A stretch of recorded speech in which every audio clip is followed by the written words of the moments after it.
Now we're going to move on to this sign, which is is on loan at the moment in the National Museum in Collins Parks.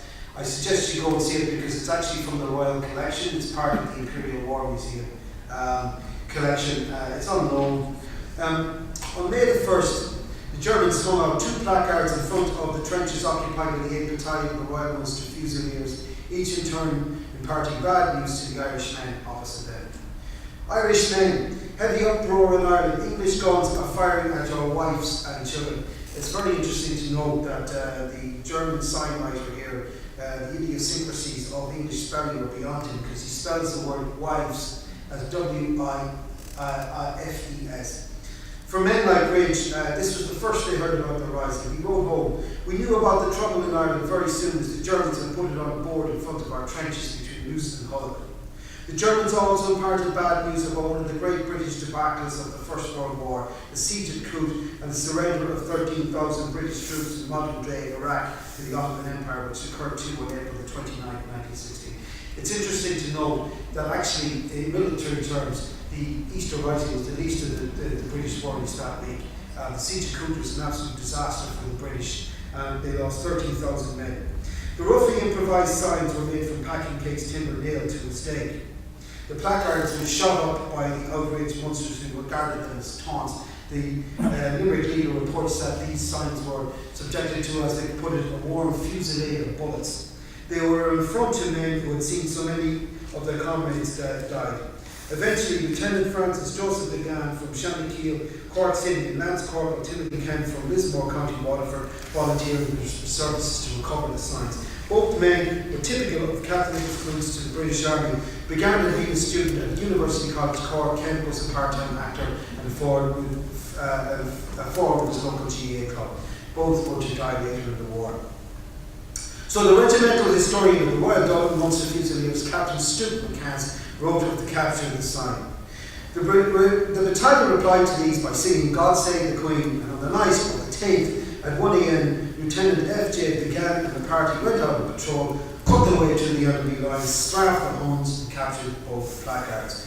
These placards, he claimed, were then presented to His Majesty the King by the Lieutenant Colonel of the regiment on July the 25th. That account, or something similar, would appear to have inspired this dramatic depiction in the Illustrated London News of the Munsters capturing the sign, the men shooting and bayoneting their anonymous German foe. So the caption underneath reads, this which was in the Illustrated London News: immediately after the news of the Dublin rebellion reached the German lines, placards appeared in the enemy trenches opposite the Munsters bearing taunting messages to the effect that English soldiers were shooting Irish women in Dublin. The insult so enraged the Munsters that a nocturnal raid on the placards was organised. The first attempt was discovered by searchlights, and several brave Irishmen were shot down by machine guns. The Munsters, however, were not to be denied. They made a second dash, scattered the Germans right and left, and brought the placards back and tried. You can understand how the British media made a big play at this time, this given what had happened at Dublin. Unfortunately, the reality is a little bit more mundane than this. This is the diary of the 8th Royal Munster Fusiliers from the 10th of May 1916, and it reads: little enemy activity with artillery, rifle, grenades or torpedoes. At 1 a.m, Lieutenant Began went out to enemy stabs at H25 L49. It was unoccupied, so much for the strafing of the Huns. He brought back 2 notice boards put up by the Germans. So that was the reality of what happened to the two sides. I'm now going to talk about the man, second in command of the battalion, who ordered these signs to be recovered. And this is the more you read about the Irishmen in the First World War, the more you subscribe motivations to them, the more you're just confounded by people who just don't fit any of the stereotypes or any of the sort of conventional wisdom as to why men signed up. This is Major Larry Roach. Roach was from Drummond, County Limerick. He was a near neighbour of Eamon de Valera. Both men were in the Rotunda in Hall in November 1913 at the foundation of the Irish Volunteers. Roach was a rate collector for Limerick County Council, a justice of peace, a stalwart of the community, but it was his sporting ability that would draw people to him.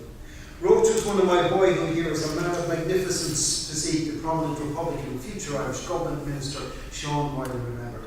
A great all-round athlete, he'd been a member of Limerick's victorious All-Ireland football team. He had thus all the qualities that appeal to you. He won an All-Ireland with Limerick commercials in 1896. This was a game of football. Won 110 first prizes at various sports meetings, 3 All-Ireland Athletics championships. I heard a man say recently that Larry Roach, the finest puck of a hurling ball he ever saw, Cork examiner columnist. More to the point, he was a GA administrator, he was chairman of the Limerick County Board and vice president of the Central Council. He was, by his own admission, he was 45 when the war came. He's married with 4 children. He bought a big house in Mans the year prior to the war. He had every reason not to join him, and I don't at this stage know why he did. But him joining up was a great boon to the British recruitment. This man was, as we call nowadays, he was a Fíor Gael, he was a fine specimen of Irish manhood, he had impeccable nationalist credentials. And therefore he was used by the British in Munster to recruit for the British Army. This is a notice that was placed in the Cork Examiner. I'd like to thank Jean Prendergast for this. The Irish Brigade, come and join us. We must all Irish men, officers and men, no others need apply. Any of our splendid manhood, our athletes, national volunteers, members of the Gaelic League and other Irish national associations willing to join in the defence of Ireland are invited to correspond with Captain Larry Roach, the old athlete. Brewery County Limerick, who will gladly furnish further for particulars and who will attend every Saturday from 11 a.m. to 1 p.m. at the Strand Barracks in Limerick. Roach, by his own admission, was responsible for recruiting 2,000 men to the Royal Munster's Fusiliers. As a result of his activities, Roach was given a commission in the 8th Royal Munster Fusiliers. He rose to the rank of Major, second in charge of the battalion, and it was in that capacity that he ordered the offending placards being removed. In December 1917, Roach relinquished his commission on account of ill health. His war was over. He had been feted for his recruitment activities in 1914, but returned to a country where, by his own admission, he became a marked man. In June 1921, during the War of Independence, the IRA seized his home. He was physically threatened and could not give testimony in court because nobody would testify on behalf of the former British officer. I never reported to the raids, reasons obvious, he told the Irish Grants Committee. I was a marked man and was several times threatened and revolvers pushed into my ribs. He immigrated in 1926. His land was sold off by the Land Commission in 1927 and he died in Manchester in 1947. Very sad story, I'm sure you're aware.